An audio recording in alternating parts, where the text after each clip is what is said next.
You will find out my ulterior motive for asking you on this podcast, which is to get some free consulting. You're listening to the Startup Podcast. This is an educational episode. Hi, I'm Yaniv Bernstein. And I'm Jessie Wu. And in today's episode, we're going to discuss the topic of PR and strategic communications. Now, in previous episodes, you might have heard Chris and I throwing a bit of shade at PR and saying that it's often a vanity exercise and something that doesn't drive real business value. But the truth is, it can be an incredibly powerful tool if used well and intentionally. And in order to dive into that topic, to understand what does it mean to do strategic communications, how to think about your external comms, and that dreaded fundraising announcement, we have the perfect guest, Jessie Wu, founder of Encour. I can't wait to get into it all with Jessie right after this break.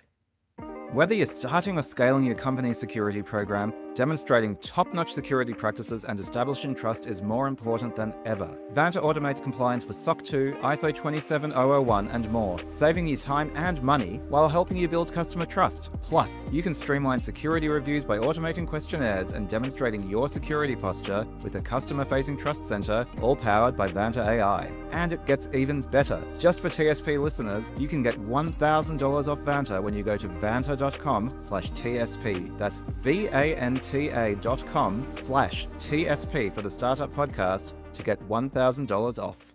All right, so today we have Jessie Wu joining us. Jessie, of course, is a friend of the pod. We've had you on before, and you are going in a million exciting directions with your career. Last time you were on, you were a venture capitalist at Afterwork Ventures. Since then, you've left. You have started your own strategic communications firm. You have become a regular contributor to a number of major media publications. And I found out recently you are writing your own novel. So, Jessie, I love having true originals on the pod, and you're definitely one of those. So maybe fill us all in on what you've been up to and how all of these different awesome threads weave together. Yeah, gosh, Yaniv, I think one of the last conversations we had on this pod, I think I was giving some tips about how founders could engage with feedback from investors or something like that. It feels like it was another life. But about 10 months ago, so in July of last year, I decided to scratch that itch of building something of my own. And I started a communications agency called Encour. And we talk about what we do as being emboldening our clients to command the narrative.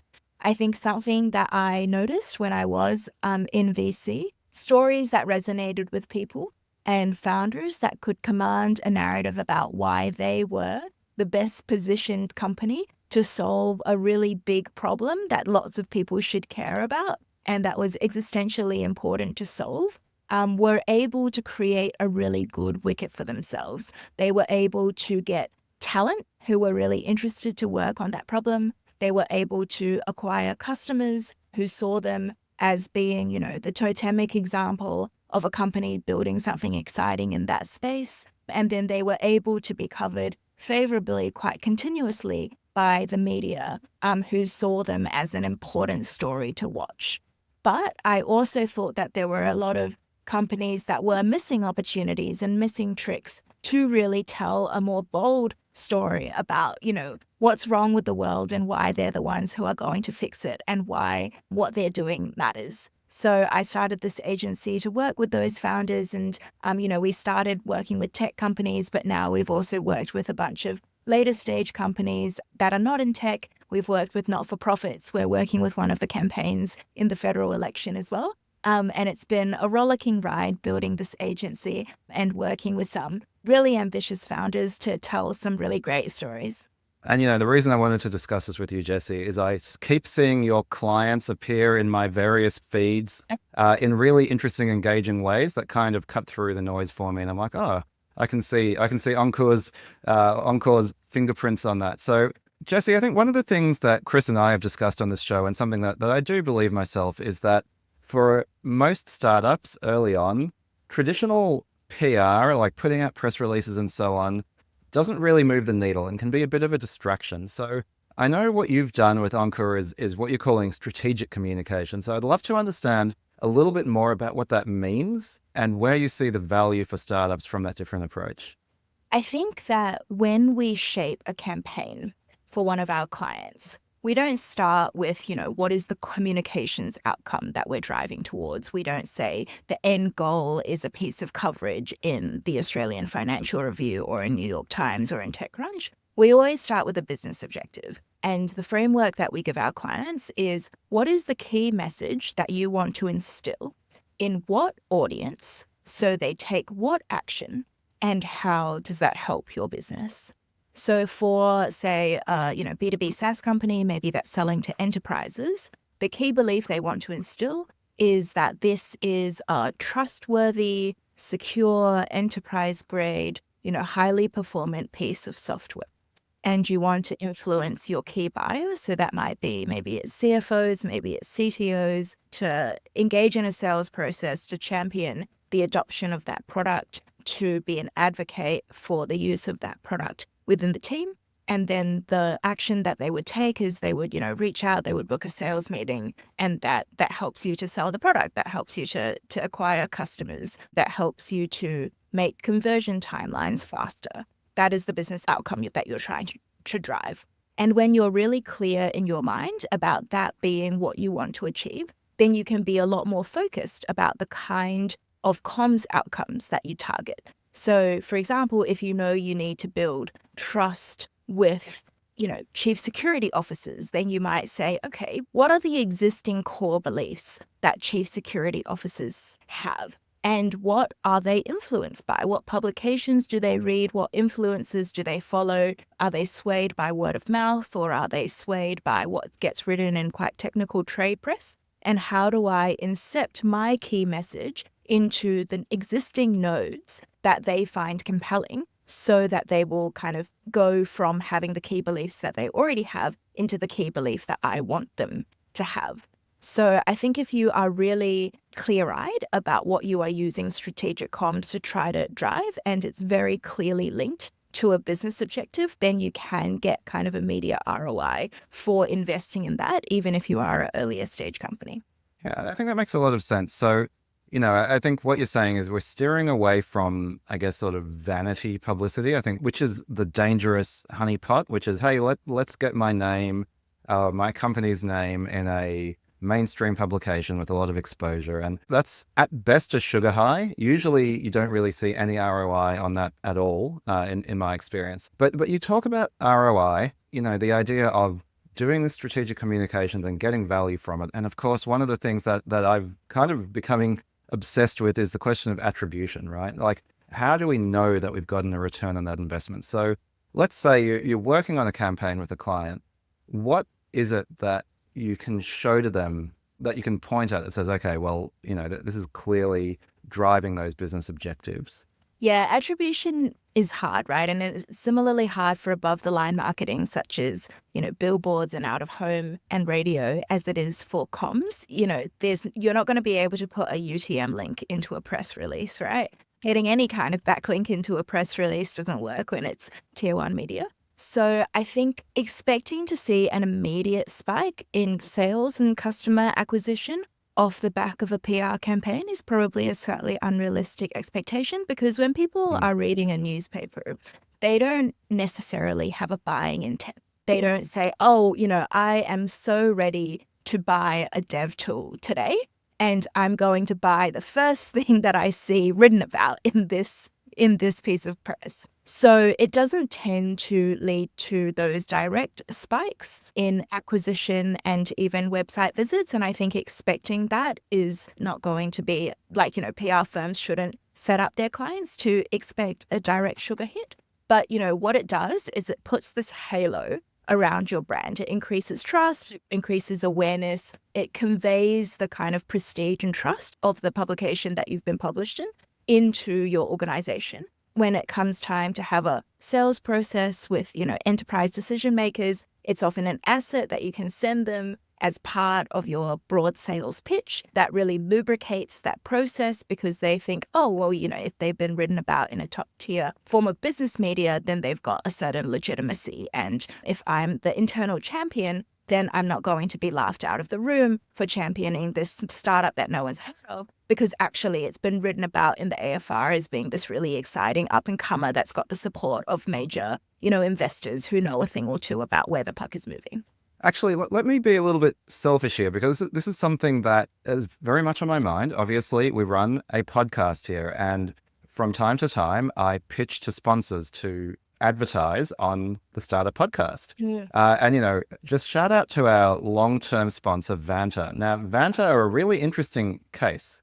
They have been a very generous supporter of not just the Startup Podcast, but many podcasts, newsletters, other sort of brand building aspects of the startup ecosystem. And as far as I can tell, this has been really effective for them, right? They have that brand recognition, that brand halo. People hear the voices of people they trust, podcasters they listen to regularly, in their ears promoting Vanta. And I think it's been really effective for them. But it's an interesting challenge then when you pitch to other advertisers and say, look, this is a brand building, this is a halo. Yes, to your point, Jesse, we're not going to get UTMs. You're probably not going to get massive spikes in traffic the day after a podcast episode comes out, but there's a lot of value in this. How do you communicate that in a way that is tangible, that's relevant, that, I think there's an element, frankly, of cover your ass internally, right? Where the person who's paying you money needs to be able to justify to their boss that it's money well spent. How do you actually help those folks, those advocates for you within their own organization really be able to show that value, or at least what are the proxies for it, given that, like you said, direct attribution is challenging?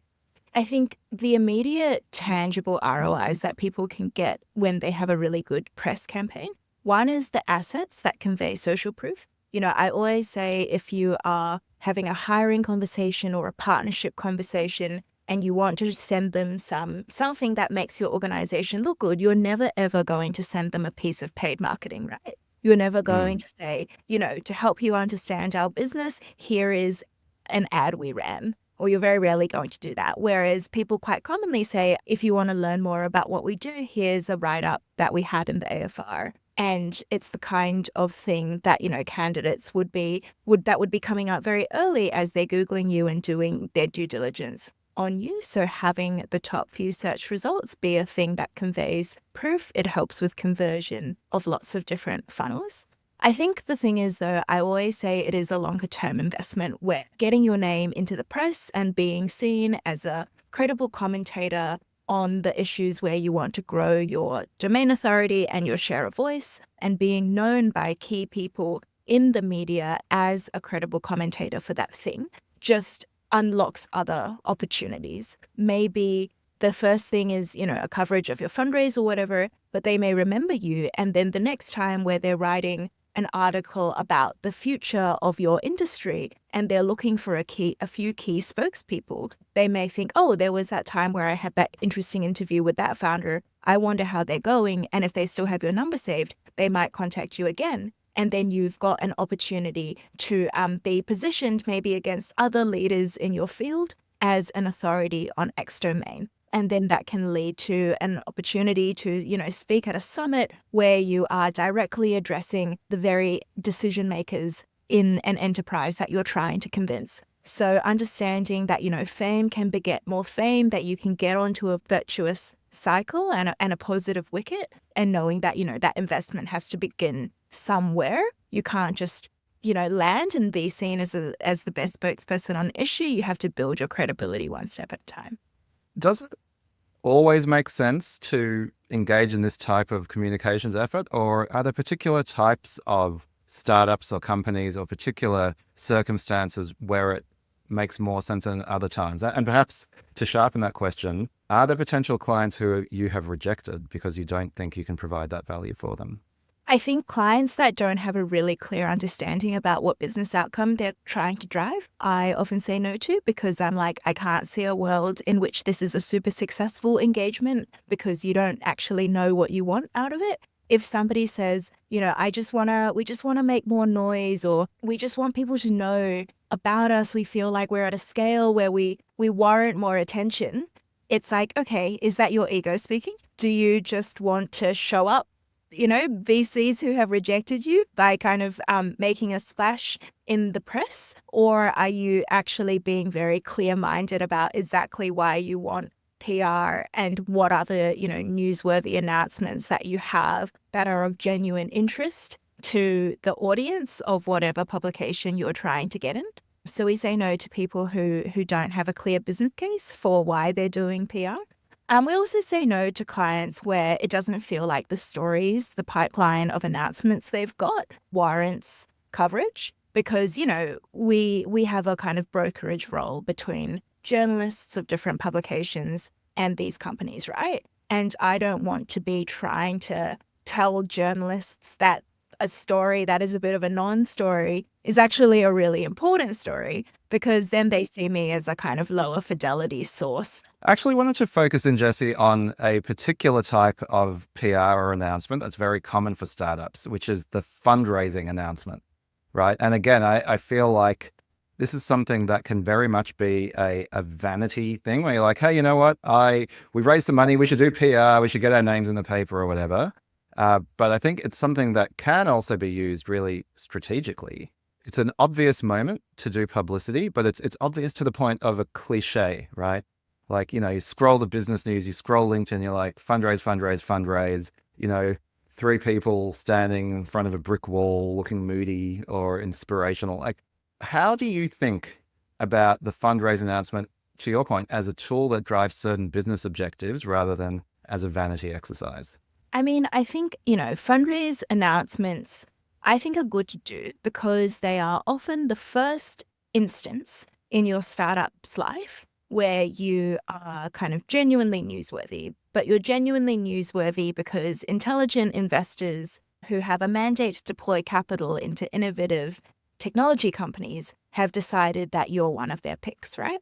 So it is newsworthy if a big superannuation fund or a big VC fund or, a group of angel investors who have been serial entrepreneurs decide to give you money because they are adjudicating that you have growth potential or you're doing something interesting and different. So taking that moment and using it to create a campaign where you're able to build some momentum and build brand awareness and insert some key messages about the vision that you have and what you're trying to achieve can be a really good thing. So I always say, we should think about the fundraise announcement combined with a kind of Hello World campaign where you use that instance of newsworthiness to tell the world about what it is that you do and what you stand for and, the credibility that you have to build this company and why there's a why now for this company. And you should be discerning about what channels you use to announce that fundraise based on who you're trying to influence. If you are a consumer-facing company, you're a marketplace or direct-to-consumer brand, then you should probably orient towards publications that are read by your consumers. So in Australia, that might be a metro like the Sydney Morning Herald or The Age. If you are, enterprise-facing piece of SaaS to help companies manage their treasuries or to manage, compliance, and you're trying to target CISOs and CTOs, then sure, you might try to go tier 1 business news media, but something you would really focus on is syndicating it to the trade presses that your specific decision makers read because that's what they're being influenced by. So picking the right channels to do that announcement is as important as kind of nailing that message and trying to skew that fundraise announcement so it's not just the facts of, how much money was invested by who, but really trying to get people who have credibility in the fields that you're trying to influence to stake their name to why they backed you. And maybe that's choosing an angel investor who's part of your round, who has credibility in the space, to be the quote that's included in terms of why an investor backed you. There's ways to be strategic in how you handle that fundraise to get the key messages across. So here's the way I think about it. A lot of fundraising announcements are vacuous because the story is the fundraise. And the way I think about it is the fundraise is the hook to tell a different story, right? So the fundraise is what gives you a certain amount of salience, a certain amount of relevance to say, hey, look, we've raised some money. Let us tell you why really smart people thought we were worth investing money in. What problems do we solve for the world? What problems do we potentially solve for you? Why are we credible? And, I think that often gets lost in these sort of bland, hey, we raised $8 million backed by so-and-so ventures and, blah, blah, blah ventures. And that becomes very inside baseball, right? Like that's not actually interesting. So how do you make the story interesting to people who don't really actually care how much money you've raised, but that this is simply, I think you used the phrase, a coming out moment, where you can tell your story in a really meaningful way. Exactly. And I always say that you should think about campaigns as not being confined to just one channel. So a lot of people might engage a PR firm, an influencer. They get them this piece of coverage in, the Financial Review and the Australian about the fundraise. And then, they share the article on LinkedIn, but they leave it at that. What we do is we create kind of a rolling thunder campaign around that hook. So alongside the piece of earned media, you also come forward with a piece of owned media, which is, a blog or a piece of thought leadership from your website that says, we've raised to do this. This is our mission, our vision. This is our big, hairy, audacious manifesto about the world and why it needs to change. And then you push that alongside your fundraise announcement, because while you've got eyes on you for a limited time, then you point people to a piece of media that you had more full control over, where you could, very deliberately decide how you wanted to tell that story. And then you amplify that on social media at the same time. And then, while people are doing wrap-ups about these fundraising stories and you've got a degree of awareness, you might also take that moment to do a few podcast appearances so that you have another channel through which you can build your kind of rapport with people, give people a sense of what your motivations are, your backstory, in a more expansive conversation that you can't fit into a piece of press or, is less well conveyed using the written word. And then you might also do an event off the back of that, which is for people that you're specifically trying to target and build community, so that hook is made a lot larger than just one announcement. The phrase that was in my head as you were talking about that is, don't waste your 15 minutes of fame. Yeah, right? exactly. So it's nearly like, okay, again, the fundraising announcement briefly turns some part of the world's attention towards you. What are you going to do with that attention? And I think so many organizations, they waste it, right? They're just like, okay, hey, we've raised money, look at us. And everyone looks at you and you're like, well, what's the story we're telling? And maybe that's a good segue, Jessie, because I think a very interesting part of this, and this applies way beyond your type of strategic comms, but I think it's very relevant, is the art of storytelling starts with knowing what story you want to tell, right? Like, is this, when you work with clients, how often is it that they actually know what it is that they're trying to convey, the message, the story, and how often is it that you really need to pull that out of them? I think founders generally do have, an understanding of the thing that catalyzed the startup. There's a lot of startups that begin because of founder rage, right? Because founders encountered a problem in their own lives that really bugged them and that they could see was leaving a lot of value on the table or costing a lot. And that becomes the fuel for creating the company. And they can tell that story with a lot of credibility and with a lot of detail. So that's great. That's a great place to start. But I think there are sometimes elements in the story where if you just tell it chronologically or you just mirror it in your own experience, which leaves out some components of stories that are truly universal and have a lot of retail value and make people connect to the story, right? So something that we do is we try to draw out their story and put it against frameworks that have kind of universal salience and that have a narrative that people find easy to follow and easy to retell. So one thing we do for our clients is we plot their story of the company against the Pixar storytelling framework, which is once upon a time, a thing was true. And every day, this person did this thing until one day something changes. And that something changes is often, this company being founded. And because there's something changed, something else happened. And because of that, something else happened until finally everything was different. So it starts with a kind of problem or a status quo. Then it inserts a cataclysmic event and then a set of things that happen because of cataclysmic event. And then it goes to a resolution. So that's kind of one framework that has a little bit more momentum and makes narrative sense. Another framework that, a lot of people find very compelling, and there's elements of the biblical story in this as well, is, in the very beginning, everything was good and it was the way that things were meant to be.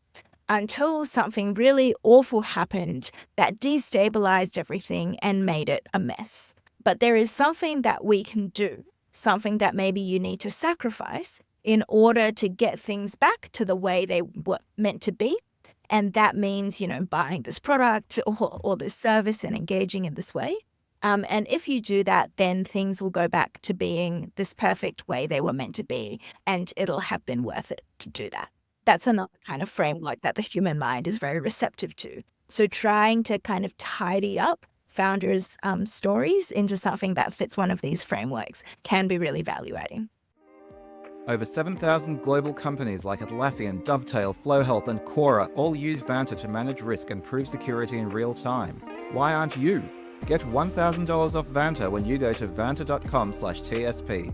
That's VANTA.com/TSP for the Startup Podcast to get $1,000 off. So, Jessy, I wanted to talk about channels. You've mentioned that a few times already, and you've also mentioned influencers and so on. And one of the things that I'm curious about, I think I've seen you do a bit with Encour, is leaning into social media, right? I think a lot of traditional PR, traditional comms focuses on traditional press, whether it's mainstream publications or trade press. I see you incorporate that into what you do. But what is the role of more modern channels, especially social media, and more modern, I guess, audiences, which is audiences who follow influencers in how you view strategic communications these days? I talk about what we do as being kind of quite channel agnostic, because what we're trying to do is instill key beliefs in a target audience. That's the core of it. So what is this target audience's information diet? How are they consuming it? A lot of them are even finding the earned media, not necessarily by going to afr.com and, reading it cover to cover or reading a print edition. They're actually just seeing the news as it's shared on social media. So I think it's really important to meet that key audience where they're at and use lots of tools in order to influence them. So look, we can help our clients get earned media. That's probably where we started. We've also recently started doing owned media for our clients, so helping them to develop video content, both short form and long form. We now have the ability to produce podcasts and vodcasts for our clients if they really want to become domain authorities in a given topic, and they want people to see their podcast as where they learn about, AI and the law, or about, disabilities, the future of disability services provision. They can, work with us to white label a podcast, and we'll produce it for them and, generate outtakes for them that they can share on social media. We've also got the ability to kind of amplify social media by helping founders to produce founder-led content that they share on social media, or helping to amplify pieces of earned and owned media on social media. And then most recently, we've started publishing books as well. So we published our first title for a venture capitalist, my friend Abby, which might be known to some people in your audience, called the Fundraising Blueprint, which is a collection of his articles that he's been sharing through Superfluid. What the Fundraising Blueprint does is it demystifies VC and the process of raising capital from VC investors for founders. It kind of elucidates, what is it that VCs are looking for? How do you speak their language? How do you kind of play the game that's on the field so that you can nail your fundraise and get back to building? We helped him to publish that book. We did the edit, the design, the layout, all of the logistics around getting that book onto Amazon and Gumroad. And then we've done the publicity campaign to help him advertise and market that book. And is his fund a client of yours? Like, is this part of a campaign, or how do you view that? We have the ability to do this work for clients if that's something that they want to do. For Abby in particular, we actually acquired his manuscript. So we are taking basically royalties from the book. That's how we get paid. I think in the future, we'll have a bit of a hybrid where sometimes we're doing this as a service. And we're providing kind of book publishing and book publicity as a service to our clients. But Encour Press also has an ambition to acquire manuscripts that we think, are things that the world really has an appetite for, and really throw everything in making it as successful as it can be. All right, Jessy, I think that all makes a lot of sense. So now you will find out my ulterior motive for asking you on this podcast, which is to get some free consulting. So what I thought might be fun is the Startup Podcast itself. I mentioned some of our challenges, attracting sponsors, and our desire to grow and reach more people. I think we have been moderately successful at that but I think there's an opportunity for us to do more. And I have wondered over time, what would be good time investments? Are there publications we should get into? Are there other avenues, other influences we should be tapping? Are there other activities we should do that help build our brand and build our credibility and bring more founders, more listeners to the podcast itself? So if I were to set you that as a challenge, right? We've got a clear business objective, which is audience growth, and in particular, audience growth of founders and founder adjacent people, founder aspirational people. How would you, I guess, onboard me, right? Like, what sort of questions would you ask? How would you approach this challenge? Yeah. So the framework that I would share with you is something about tribes. So, one of our perspectives is the world is tribal and you need to find your tribe. And tribes resonate with different things. And the best way that you can resonate with a tribe is to speak to a core belief that they already have via sources that they already trust, and then build a bridge from the core beliefs they have to what you want them to believe. So if we had to segment some of the people that you're trying to influence, maybe we can go one by one and go through that framework. So what is like one salient persona that you're trying to influence with your messaging? Okay, I would like to say that we have an early scale-up founder. So a founder who's hit a certain degree of success, and they now realize they have an opportunity to grow their company, but they realize there's a lot that they don't know about how to do that. Sure. Okay. And the key belief that you want to instill in them is, the Startup Podcast is the thing to add to your weekly listening rotation, where you'll find the highest fidelity, densest, no bullshit advice about how to build a Silicon Valley style startup. I think it's about right. One of the things that we like to say is that we help founders make fewer mistakes, fewer unforced errors, right? The journey of a founder is one of making many mistakes. And some of those are essential learning experiences, and some of them are just stub toes, right? Just unforced errors. Often those come because people don't know enough of the unwritten rules of the game that they're effectively playing in running that startup. And so we would like to educate them, give them these, dense masterclasses that are a really good use of their time and allow them to succeed more and make fewer mistakes. So that's the kind of set of beliefs that we need to get them to, that your podcast specifically will help them make fewer mistakes. So that's where we want to get to. Where are we currently at? What are some of the really salient key beliefs that this persona of people already might have? Yeah, I think that's an interesting question. I may not know the answers to that. I think some of their beliefs might be that they're not going to learn this stuff from a podcast. Okay. That's something you would have to box against. Right. For me, what's coming for me is maybe one of their key beliefs is I can't afford to make mistakes, I see. I'm on a ticking clock. I have limited capital to deploy. I have limited time. I need to nail it. Maybe another key belief is, I'm a learn-it-all. Maybe I don't have an MBA. Maybe I haven't been an early operator at a scale-up, but I can learn it. Yeah, I think that's good.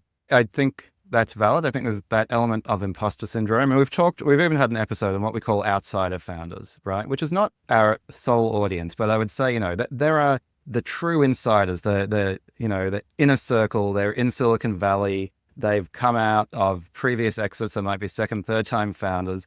They probably don't need to listen to our podcast. If anything, we'd like to have them on as guests. And then there's everyone else. And I think they are greater or lesser degrees of outsider, right? They could have worked in tech before, but never in Silicon Valley. They could have, worked in corporate, but never in tech. All sorts of things like this, right? Like you said, they may not have an MBA or a technical background or anything like that. And I think there is this degree of imposter syndrome combined with a degree of magical thinking. You need kind of both, right? You're not even going to be a founder if you don't have self-belief. You would just be crushed under the imposter syndrome. But at the same time, there is this creeping sense of, I am disadvantaged because I'm not an insider and because I don't know what I don't know. Okay, great. So those sound like, closely held statements about their identity, some insecurities you can speak to, that you can make them feel seen, that you can make them feel like you're speaking directly to them, as if you somehow know what their deepest insecurities are and their greatest needs are. And you're kind of saying, we've been there, we're recording this podcast, because we've been there and we're speaking to the things that we wish that somebody had told us, right? So you've got a sense of, what are the key beliefs that you want to instill and how can you build a bridge from some of their existing beliefs? And then let's talk about channels. So this persona of people, what is their information diet and what do they get influenced by? Well, I think they're on LinkedIn. They're also perhaps, on Hacker News or like trying to get close to Y Combinator, because I think if you sort of look at the sort of consummate insider sort of stuff, you're looking at YC or A16Z, they're probably listening to those podcasts. They're trying to understand this stuff. And at the same time, they're trying to figure out how to raise capital. I think that is definitely an underlying anxiety and an underlying challenge, because most of these people, if they have started raising, have faced some pretty brutal rejection. What else would they be consuming? I think they would be trying to read books, on technology and that sort of thing. Okay, so they're on LinkedIn. They're looking for content about how to raise capital. They're on LinkedIn, and maybe a founder who has gotten into Y Combinator has, particular cachet because that's who they're trying to emulate. Okay, so that gives you a clue, right, about, okay, what are the channels that we want to target? Maybe in the first instance, it is an influencer strategy that you would pursue, right? Because it sounds like endorsements from Y Combinator founders about how your podcast helped them to know how to put together the best pitch for getting into Y Combinator really helped them. Or, maybe it's like your podcast, Yaniv, where you talked about what your experience going through Y Combinator was like, was really informative for someone. If you know that those are some of the kind of touchstone things, then you can create content or, incept content that speaks to those things, and you can kind of have a degree of trust that is going to resonate quite a lot with the tribe that you're trying to influence. I think that makes a lot of sense. So you would then, if in this hypothetical world where I guess you're pitching me your services in a sense, it's like, okay, so we think that what this could look like is targeting influencers. And these are difficult influencers to target, right? Because they're probably successful founders themselves. So I'm just sort of playing this through and knowing a bit about what you do is like, there's nearly a credibility ladder that we need to walk up to get the endorsements from the people who our potential future audience really listen to. That's, to me, it sounds very strategic, right? Like, how do we climb that ladder? Is that something that you've done with other folks, or it's like, okay, getting those big endorsements from the truly, I guess, influential influencers, not your little micro influencers, but, industry heavyweights. How do you climb that ladder? There's people who, sell their influence. So there are people that you can pay to be influencers, and some agencies do that. I think a kind of more authentic strategy might be, okay, especially because you've already got an asset like startup, such as the Startup Podcast, having them on your show and then clipping their content and giving that primacy and maybe putting some paid behind it. That could be one of the strategies. Or, you could think about media. So you could think about, okay, what are some of the pieces of trade press that startup founders read? Maybe it's certain blogs. Maybe it is things that get primacy in Hacker News in Australia. Maybe it's some of the kind of startup-specific trade press, such as Smart Company or Startup Daily. Maybe the way to move the needle is to say, okay, maybe you could co-write an article with a YC founder about what their information diet is. And you could have, your podcast there alongside other books that have been, significantly influential or other influencers that they follow, because that is the kind of influential piece that resonates with your target audience. So that's kind of some of the things that we will be workshopping and some of the ideas that we would be canvassing for clients who are coming with a kind of exam statement like the one you've offered me. That was really fun. I think it was a nice little taster, hopefully, for the audience. And, like I said, I've been furiously taking notes, get the free advice. But, seriously, though, like, I think just having that set of questions, that sort of amorphous, we need to grow, we need to be seen, we need to be heard. How do we actually build the brand in a way that matters, I think is really valuable. And I guess the other thing is, and I don't know how you incorporate this, like we've tried a bunch of things. We've made a bunch of mistakes already. So how do we incorporate the learning from previous iterations into a strategic communications plan? What do you mean by mistakes? What kind of mistakes have you made? I would say that we've invested in channels that haven't been very effective. For example, newsletter sponsorship didn't really work for us, right? I think it's nearly a channel mismatch. People who read newsletters maybe are either not massively overlapping with people who listen to podcasts, or when they're in the newsletter reading frame of mind, they're not thinking about podcasts. They're in a different context. Getting people in the right context to take a relatively high friction action like listening to a podcast, I think is a really interesting challenge. I mean, I think a lot of the stuff you guys talk about on the podcast about, how do you convince people that your product is going to solve a problem that they have is something I would apply to this, right? Which is like, what's the job to be done of listening to startup podcasts? For some people, it's just kind of enjoyment. It's a parasocial relationship. It's companionship. It's kind of a vague interest in this topic. But it sounds like the tribe you were trying to resonate before is people who take something quite tangible out of this, the learnings, and you want to be high impact for them, right? So convincing them that you are the right product to solve their job to be done.